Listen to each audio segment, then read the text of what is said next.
Moi je viens de France, donc avec ma mère plus précisément d'Auvers-sur-Oise. Alors moi c'est la toute première fois que je viens à Madagascar vivre l'expérience du voyage humanitaire. Ma mère, du coup, il travaille à l'association, me parlait de son travail. Quand on n'y va pas, on ne peut pas vraiment s'en rendre compte de ce qui se passe vraiment là-bas. Donc moi, ma mère m'en parlait, elle me disait oui, je parraine son filleul qui est Alessandro. Et elle me montrait des images, mais c'est la barrière de l'écran. On ne peut pas vraiment se rendre compte de la réelle pauvreté de ce qui se passe ici. Donc c'était la découverte de tout ça. Du coup, la première expérience que j'ai vécue, c'était l'anniversaire de Cœur et Conscience, les 18 ans. Et du coup, on est arrivé, c'était dans un stade, donc il y avait les gradins autour et la scène au milieu. Et il y avait plein de gens dans les gradins, donc plein de malgaches qui faisaient partie de l'association ou non d'ailleurs. Il y avait des gens extérieurs aussi qui venaient s'intéresser au travail de Cœur et Conscience. Et c'est là où on rentre, vraiment, on se rend compte, comme je disais avant, de l'ampleur de l'association. Vraiment, il doit y avoir des centaines de personnes qui se sont déplacées. Donc on rentre, on voit l'accueil déjà des personnes qui nous accueillent avec le sourire. Vraiment, c'est impressionnant. Et au cours de cet anniversaire, il y a eu aussi des spectacles faits par les enfants de l'association. Donc on voit que ça a été mis en œuvre avec vraiment le cœur et vraiment une bonne attention de faire plaisir à ceux qui regardent ça. Et ça transmet aussi les valeurs qui sont importantes au cœur de cette association qui est Cœur et Conscience.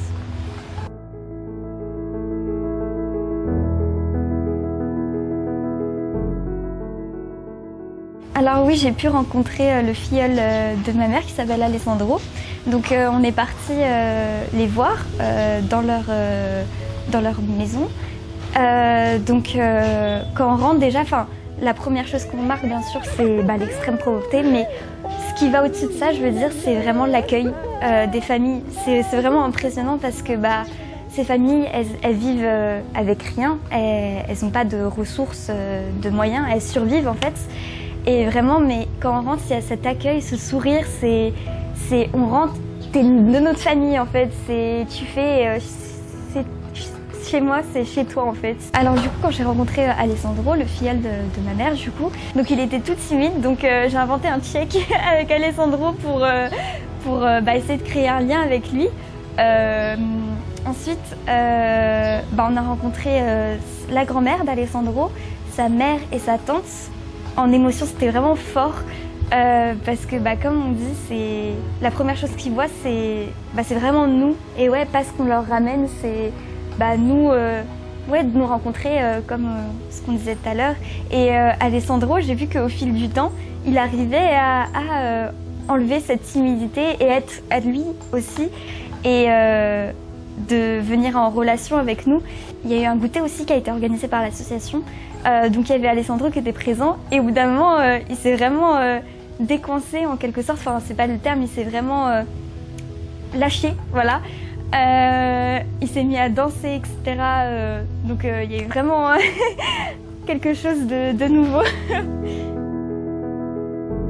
Alors quand je vais rentrer en France, pour moi, tout ce qui s'est passé à Madagascar va rester. Forcément, ça va rester pendant très longtemps, je pense.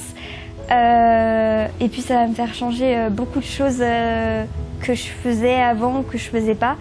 Alors le message que je donnerais aux jeunes de mon âge, ce serait que chacun peut faire quelque chose pour faire avancer le monde. Donc faut pas avoir peur, faut se lancer, faut y aller. Il y a plein d'associations, que ce soit Cœur et Conscience ou d'autres qui accueillent vraiment. Donc faut y aller, même pour aider autour de soi aussi. Faut prendre en compte ça, les jeunes qui aident autour de soi, etc. Donc faut pas avoir peur, faut se lancer. Et de toute façon, ce sera que bénéfique pour les autres et pour en arrière-plan soi-même aussi. Donc je pense vraiment qu'il faut y aller pour prendre conscience de l'aide qu'on peut apporter aux autres.